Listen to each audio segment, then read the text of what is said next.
Quando falamos de plantas que interferem diretamente e indiretamente no desenvolvimento da cultura plantada e que influenciam negativamente nas atividades agrícolas, estamos falando delas, as plantas daninhas ou plantas invasoras. Segue o vídeo.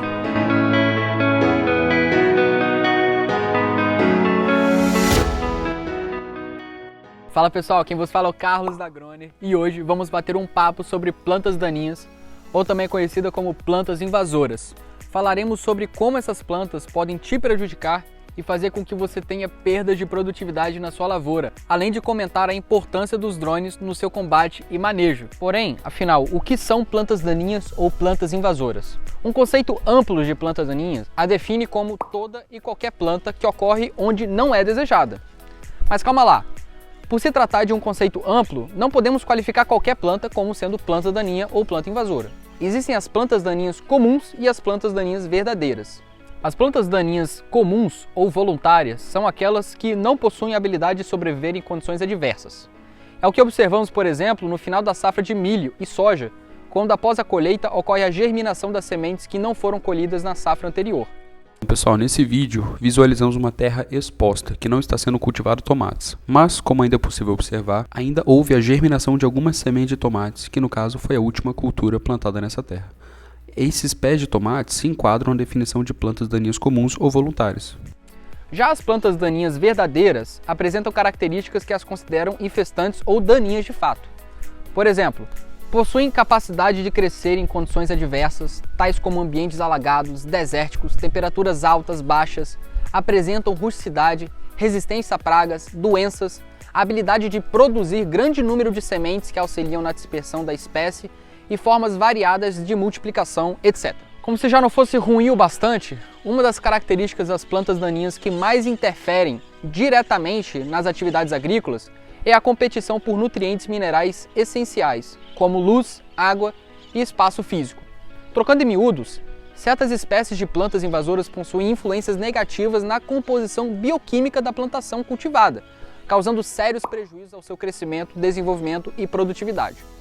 Fora isso, as plantas invasoras também atuam como hospedeiras alternativas de pragas, plantas parasitas e afins. Por experiência própria, aqui na Groner lidamos excessivamente com plantas daninhas na cultura da cana-de-açúcar, em especial com áreas infestadas de mucunas e cordas de viola, infelizmente, já em estágio de crescimento avançado. O maior prejuízo e dor de cabeça que o produtor de cana-de-açúcar pode ter com essas plantas, além dos que já foram descritos até agora, se encontra no momento da colheita, quando a colhedora, no meio do processo da colheita do canavial, embucha, provocando paralisação nas operações para a retirada das plantas invasoras. Isso quando não ocorre a quebra do equipamento.